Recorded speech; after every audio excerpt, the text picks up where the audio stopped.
What are the most important positions the Buccaneers need to address this offseason? That and more on today's episode of Locked On Bucs.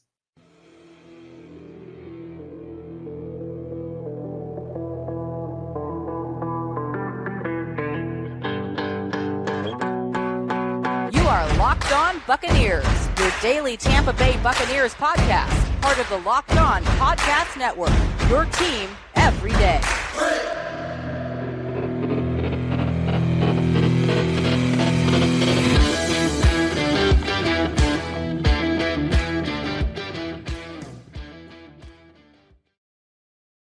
What's up, and welcome into this Thursday episode of Locked On Bucs, your daily podcast covering the Tampa Bay Buccaneers, part of the Locked On Podcast Network, your team every day. I want to thank you for making Locked On Bucs your first listen review every single day. Don't forget you can subscribe or follow for free on YouTube or wherever you get your podcasts. And of course, you can follow along on Twitter. I am James Yarcho at JYarcho_Bucs, credentialed member of the media covering your Tampa Bay Buccaneers as the deputy editor of SB Nation's BucsNation.com. And I'm here with you every Monday through Friday, along with my everydayers. And for that, I want to share my appreciation for your continued support of the show. One of the ways you can support the show right now, you can become a Locked On Bucs insider, where you get news, rumors, updates, and just general thoughts, plus one-on-one conversations with me via text message. Head to joinsubtext.com/LockedOnBucs to become an insider today. Today's episode is brought to you by Game Time. Download the Game Time app, create an account, and use code LOCKEDON for $20 off your first purchase. Insider mailbag questions coming up in a little bit. But first, let's talk about the biggest areas of need for the Buccaneers this offseason. So, coming up over the course of the next week or so, I'm going to be diving in to the Bucs' pending free agents and why they should or should not be re-signed by the Bucs, taking it player by player, weighing pros and cons. But a lot of those decisions are weighted by how much the Bucs need to address that position. There are going to be holes all over the roster, and they need some starters, they need some depth players, but there are positions that are more needed than others. So which ones do I think are the most important? And please feel free to leave which ones you think are the most important in the live chat, where I see Demon Hunter already getting started. Demon Hunter, always appreciate you, buddy. But my number one most important position for the Buccaneers is edge rusher. They had very poor production last year from the edge rushers. Rookie Yaya Diaby led that position with 7.5 sacks, which is pretty good for a rookie, but not if that's your leading sack guy on the team, let alone amongst the edge rushers. Then you had Joe Tryon-Shoyinka with 5 sacks, Shaq Barrett with 4.5. Yaya, I think, is locked and loaded as a starter next season, but I do believe that Shaq Barrett is likely going to be a cap casualty. And then Joe Tryon-Shoyinka is a rotational player at best. I talked about trading for Hassan Reddick on Monday's episode and how beneficial that would be for the Bucs, though I think it's unlikely to happen now that Reddick has come out and denied that he asked for a trade in the first place. Still maybe something to monitor, and a player like Hassan Reddick would certainly come in and help the Bucs immensely.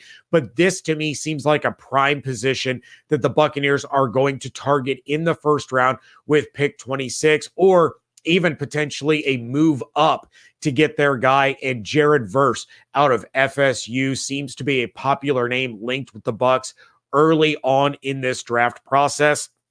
But right now, you have one starter and 2 depth pieces, and that is nowhere near close enough to get the job done in a Todd Bowles defense. Next up on my list is safety. There are no viable starters under contract for 2024.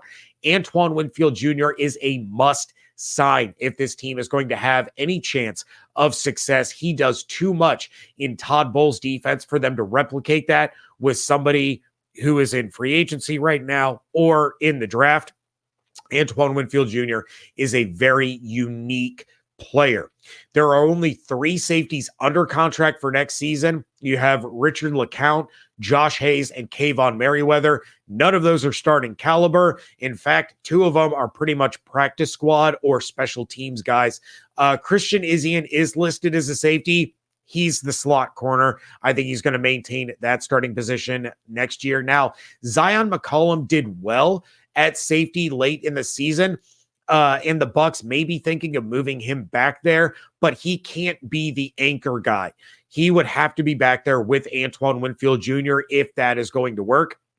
And if the Bucs don't bring back Winfield, they have to bring in someone that does what he does, and that isn't really something that they're going to be able to do with this crop of free agent safeties or the safeties in this draft class. Next up on my positional rankings is guard. I talked about it before.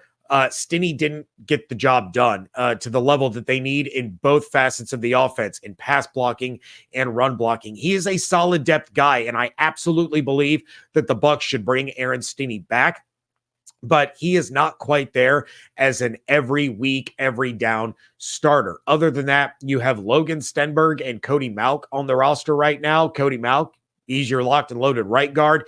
You have to find a more versatile player with that nasty streak like you had with Ryan Jensen. We've seen flashes of it from Cody Mauch. We've seen flashes of it from Luke Gedeke. You have to have that guy who is just nasty, especially on the interior of the line. Baker was under duress a lot over the course of the season, and there were virtually no running lanes up the middle for Rachaad White. You cannot count on Baker Mayfield escaping and eluding sacks because your interior protection isn't there. You cannot continue to try to establish the run game when Rachaad White has no running lanes. You have to get more beef, more strength, more nastiness on the interior of that line. And I think if they bring in a guy like that at the guard position, it's going to make Robert Hainsey's life easier. It's going to make Tristan Wirfs' life easier. And you are going to see a vast improvement in the production of the offensive line. Number 4 on my list is linebacker. Potentially both Devin White and Lavonte David are gone for the 2024 season, whether that's as free agents or in the case of Lavonte David, due to retirement. You drafted Servassier Dennis last year. You had KJ Britt step up in a big way late in the season and down the stretch. And while Britt may be a starter next year, he doesn't provide what Devin White did in terms of pass rush ability. I'm not saying that, KJ Britt isn't as good as Devin White in all facets. I think KJ Britt was better in coverage. I think KJ Britt was better against the run, but he does not provide that next level of a player, of an inside linebacker to be able to send on those blitzes that we saw so much out of Devin White. Servassier Dennis, we didn't really see enough of him at all to fully gauge what he's capable of. I know when I watched his games when he was with Pitt, he jumped off the screen. I was trying to watch Kalijah Cansey, and instead I continued to watch Servassier Dennis. So he has that potential, but we didn't see it enough last season to really be able to gauge whether or not he would be able to slide in as a starter this year should both Devin and David leave for one reason or another. So outside of those two guys, you have J.J. Russell, Vi Jones, and Evan Deckers under contract. You need a potential starter or at the very least better depth at inside linebacker. And then finally, running back. I have talked about it plenty so far this offseason, and I'm going to continue to pound the table. So just prepare yourself. You're going to get sick of hearing me talk about how much the Bucs need running backs, but the Bucs need at a bare minimum one running back, probably more so 2 running backs. They may bring back Chase Edmonds, which is fine, but it's not enough. The Bucs have Rachaad White, Patrick Laird, and Sean Tucker under contract. Tucker was a huge disappointment for what we expected with him being a priority undrafted free agent coming off of that injury. Maybe injury played a little bit of a role in the lack of production, but you let go of Keyshawn Vaughn, who wasn't really anything to write home about because you were relying on Sean Tucker. And then you have Patrick Laird, who's a special teamer at best. And instead, you really only had 2 running backs down the stretch for the season, and that was White and Edmonds. You need to bring in someone that complements Rachaad White, a power guy that can bulldoze through that goal line situation or on those 4th and 1s, 4th and 2s when you're going for it around midfield, when you're kind of in that no man's land. And Edmonds was decent, but I don't think that too many people would be brokenhearted if they replaced Edmonds with a Jerick McKinnon or somebody else along those lines, and then turned around and in the draft brought in one of those power style running backs. Regardless, White and Edmonds would not be enough on their own to make it through the season. The Bucs have to accrue much, much better depth at the running back position. Before we jump to the break, do want to jump in the chat real quick. Demon Hunter says, bring Jordan back. I'm assuming you mean Jordan Whitehead. I'm down. I would be fine with that. Same with Mike Edwards. Make It All Gaming says Baker deserves 35, but I really hope he takes a pay cut to keep guys around. Well, funny you should mention that, because we are going to talk about what happens if Baker doesn't come back, because we have mailbag questions. That is next here on today's episode of Locked On Bucs, part of the Locked On Podcast Network, your team every day. This next segment is brought to us by our sponsor, BetterHelp. Sometimes we all need the opportunity to get something off our chest, big or small. Certain things can really start to get to you, and it's important to let that out, especially to someone who's unbiased in your life. So today I want to say how I really feel about something that you might even be thinking about the same thing this week. This whole new offensive coordinator every year for the last 3 years slings a lot of questions towards the Buccaneers this offseason, and it's hard to know what direction they'll try to go versus what direction they actually end up going. Will Baker be back? What about Antoine Winfield? And could we really have seen the last game Mike Evans plays in a Buccaneers uniform? Unanswered questions can lead to unwanted stress that may boil over into other areas of your life. And therapy can be different for everyone. And while most of us have bigger problems than our favorite sports teams, it's important to get things off your chest every once in a while. If you're thinking of starting therapy, give BetterHelp a try. It's entirely online, designed to be flexible and suited to your schedule. So just visit betterhelp.com/lockedon to get 10% off your first month. That's BetterHelp, HELP.com/lockedon.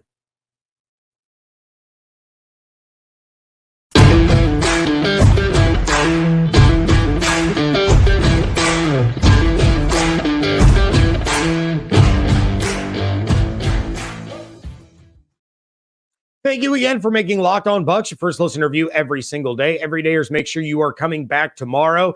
I think we're going to go live again. I think we're going to do a little lunchtime live tomorrow on Friday. In the meantime, Locked On has launched the first ever national sports 24/7 streaming channel on YouTube.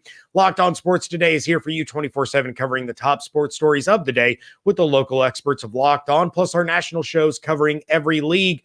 Go to Locked On Sports Today on YouTube and subscribe to the first ever national sports 24/7 streaming channel. Mailbag time. Had some insider questions come in, so let's dive into the mailbag, starting with Insider Scott, who says, what if Baker moves on to the Falcons, Patriots, or Steelers? I know he likes Tampa, but his personality fits the Steelers. What do the Bucs do then? We are still strapped with all the signings needed. Oh, by the way, next year's schedule is brutal. Wins will be tough. Well, for starters, Scott, I don't think that's going to happen, but for the sake of the question, let's go down that road. So in this,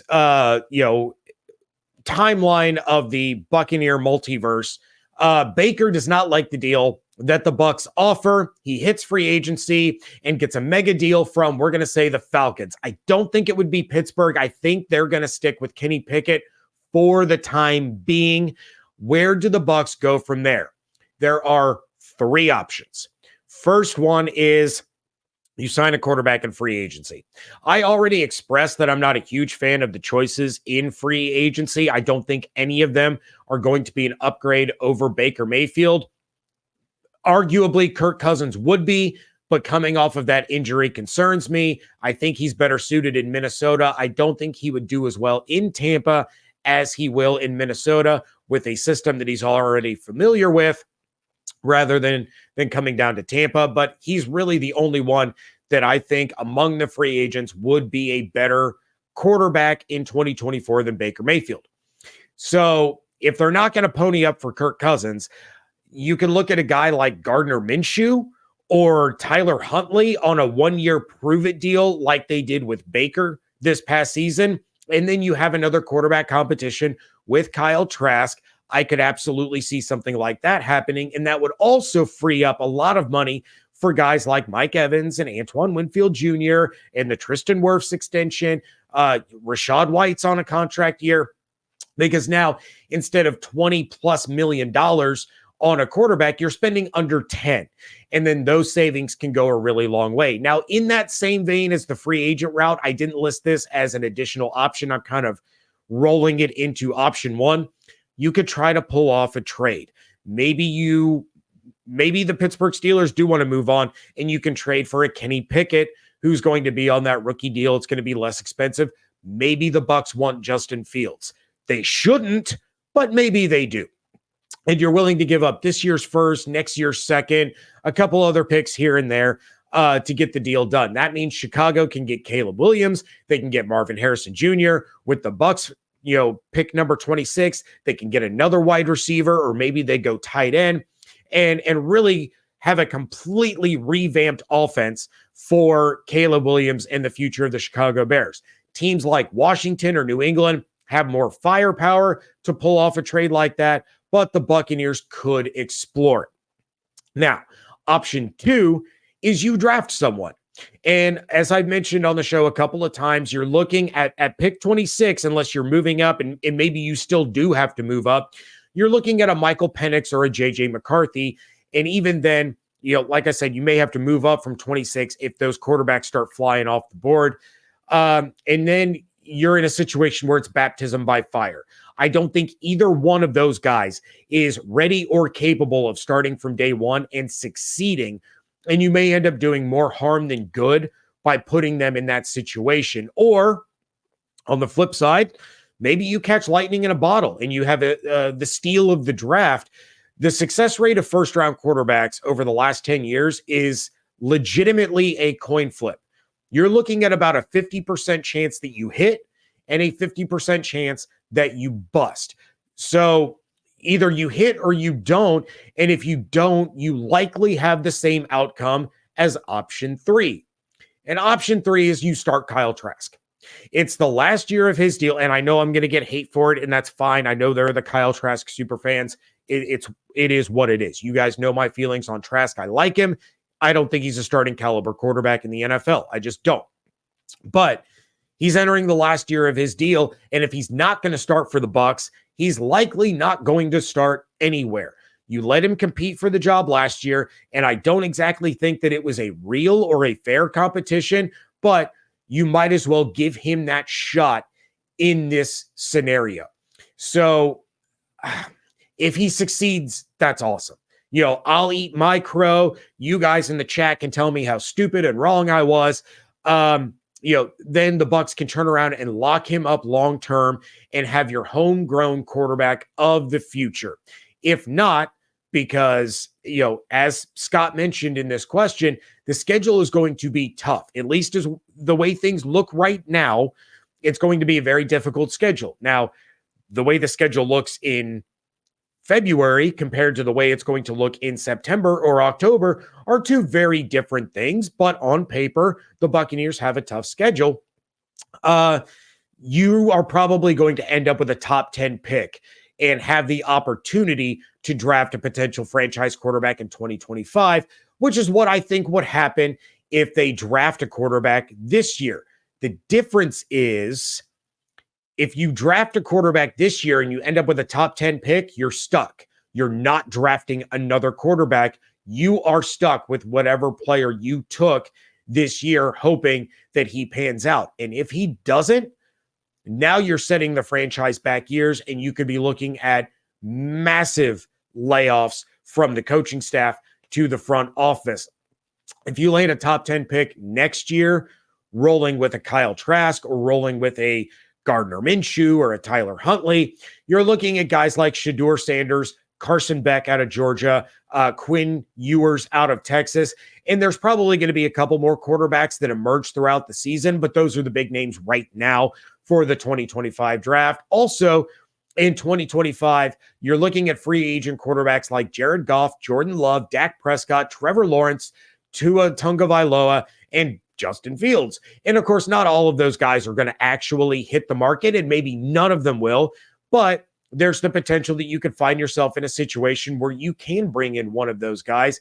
In my opinion, if Baker doesn't come back to the Buccaneers, your best route is roll with Kyle Trask, because you're either going to hit and Kyle Trask is going to prove people like me wrong and be a franchise quarterback, or you're going to end up with a top 10 pick and then you can roll the dice with a quarterback in the draft in 2025.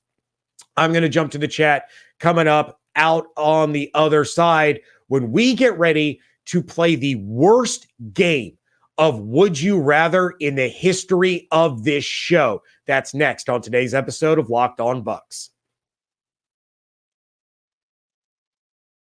Game Time is the fast and easy way to buy tickets for all the sports, music, comedy, and theater events near you. With killer last-minute deals, all-in prices, views from your seat, and their best price guarantee, Game Time takes the guesswork out of buying tickets. You all know that I used Game Time to get incredible seats to see the Lightning play in Columbus, then to surprise my son for his birthday to see the Celtics in Indianapolis, and I used them again to take my son to see the Celtics in Cleveland next month. The biggest draw for me outside of the flash deals that I love taking advantage of is the view from my seat feature, so I know exactly what to expect when we get to the arena. Game Time has deals on tickets right up to the start of an event or even up to an hour after it starts. It is the place to find last minute seats, and Game Time guarantee means you'll always get the best price. If you find tickets in the same section and row for less, Game Time will credit you 110% of the difference. So take the guesswork out of buying tickets with Game Time. Download the Game Time app, create an account, and use code Locked On for $20 off your first purchase. Terms apply. Again, create an account and redeem code LOCKEDON for $20 off. Download Game Time today. Last minute tickets, lowest price guaranteed.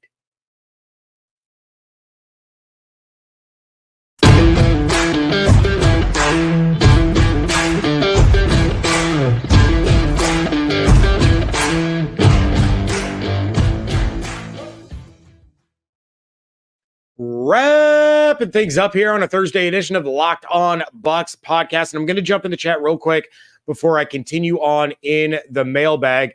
G Vegas says, hey, everyone. Hey, G Vegas. Nice to see you here. G Vegas also says, if Baker doesn't come back, highly unlikely at this point. I see Drew Lock, Minshew as the 1-year prove-it deal. I can absolutely see Drew Lock. He's another one. I can't list all of the quarterbacks, but he's a guy that certainly could be on a 1-year deal. And who knows, maybe they would sign a Drew Lock or a Gardner Minshew with the plan of starting Kyle Trask and then having some veteran backup, leadership there for Trask to lean on. Make It All Gaming says, I agree that Trask is not a starter, probably a great backup. You would think so. I think he's going to be a career backup, and there's nothing wrong with that. I mean, that's, to get to that level as it is an incredible achievement. There's, I don't say these things about Kyle Trask to be, mean or rude or anything like that, but I have to give my honest assessment. And my honest assessment is that there are 32 other guys in the NFL that would be better as a starting quarterback than Kyle Trask. And that's just the reality of the situation. You can say that about a lot of quarterbacks, but those guys are still in the NFL because they're still the most elite of the elite to ever play that sport. HH4 says, is Baker coming back next season? I still think we're looking at like 99.999% that Baker comes back. And Demon Hunter, I see you yelling at me in the chat. Okay, this is not my fault. I did not do this. Let's jump back into the mailbag. And this comes from insider Alex, who I'm about to revoke his membership for asking this question. But he says, if the Bucs have to choose between Antoine Winfield Jr. and Mike Evans, which player should they re-sign and which player should they let walk? And quite frankly, Alex, this question is very mean. It is very hurtful. It's probably going to give me nightmares having to talk about this. But the reality of the situation is that this isn't out of the realm of possibility. If the money gets to be too much and the Buccaneers have to look at these two guys and they say, we have to keep one and we have to let one go, that is the business side of the National Football League. And you have to remove emotion. You have to remove personal feelings from the equation and make a business decision. The answer, in my opinion, if you can only keep one of these guys because the money isn't there, you keep Antoine Winfield Jr. Go ahead and yell at me. I get it. Go ahead, light me up in the chat. But the reality of the situation is this. Mike Evans is indeed going to be 31 years old during the 2024 season. Antoine Winfield Jr. is much younger, has much more time left, and as phenomenal as Mike Evans is, and he's a Hall of Famer, and I will die on that hill that he's a first ballot Hall of Famer. Finding someone to do what Antoine does in this defense is going to be much harder than finding a wide receiver that can also succeed on this team and in this offense. So you wouldn't have to go out and sign. I mean, yeah, it'd be great if you could get a Michael Pittman Jr. or a T. Higgins, but you have a Chris Godwin. So you don't have to use your first round pick on a wide receiver. You have a number one wide receiver on your team already if you let Mike Evans walk. And while Father Time is undefeated and it looks like there's no decline in Mike Evans' game, that decline will come at some point. It has to. We've seen it time and time again. Maybe it doesn't come until he's 36. Maybe it comes when he's 32. And the risk that you take in signing a guy like Mike Evans, although he's the greatest offensive player to ever play for this franchise, he's been the face of the team and the city and the fan base for a decade. The risk that you take giving a guy like that $25 million a year when he's entering his age 31 season is paying $25 million a year for a guy whose decline came very rapidly. And we've seen it with the greatest players that this game has ever seen. We saw it with Drew Brees, arguably a top 5 quarterback of all time. And his decline was not a slow, steady regression. It was a cliff that he fell off of.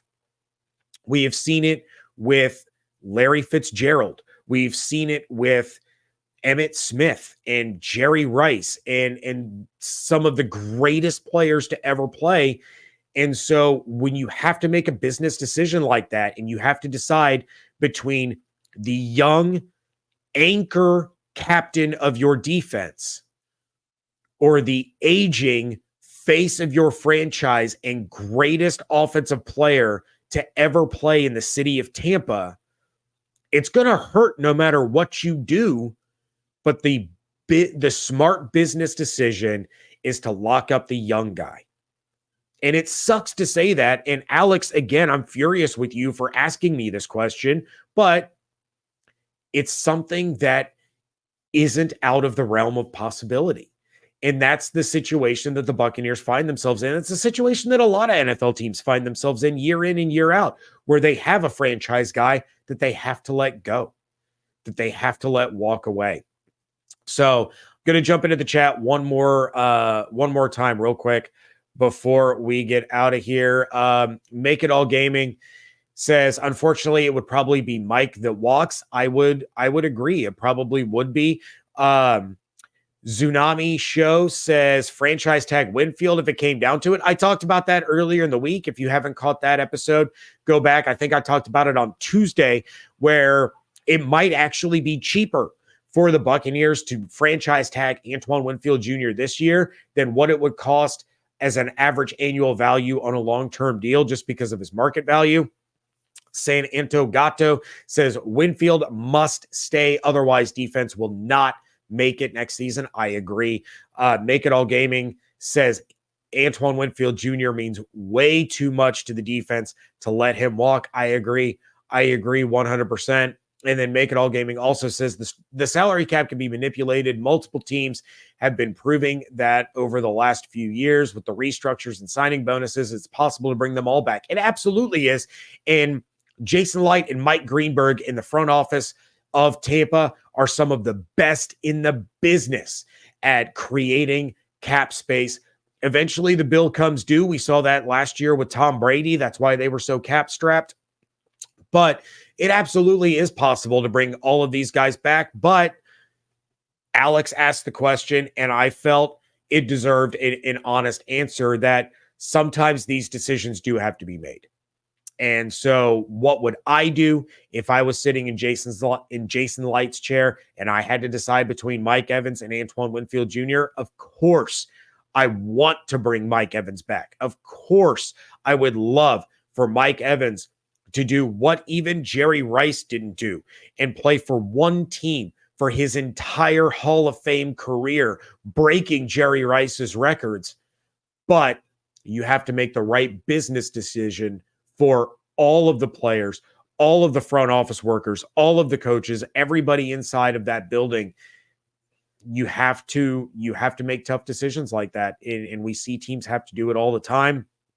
And you see some of the all-time greats have to play elsewhere because of reasons that, range, from money to coaching changes to philosophy changes, all those sorts of things. But those decisions do get made, and it's tough. But Alex deserved an answer to the question because it may be something that Jason Light has to face. With that, I'm going to bid you all a fair adieu. I think coming up tomorrow, we're going to do another live lunchtime. We are going to start that series where I dive in to Buccaneers pending free agents, weigh the pros and cons, what they bring, what they lack, and whether or not the Buccaneers should re-sign them. That will start tomorrow. In the meantime, check out everything going on over at BucsNation.com. Follow on Twitter at Locked On Bucs, at @JYarcho_Bucs, and become a Locked On Bucs insider so you can torture me with mailbag questions like Alex did, asking me if the Bucs should keep Winfield or Evans and can only choose one. You can become an insider by going to joinsubtext.com/LockedOnBucs. Hope you all have an absolutely outstanding day. Stay safe, stay healthy, fire the cannons. Want to thank you so much for joining me right here on Locked On Bucs, part of the Locked On Podcast Network, your team every day.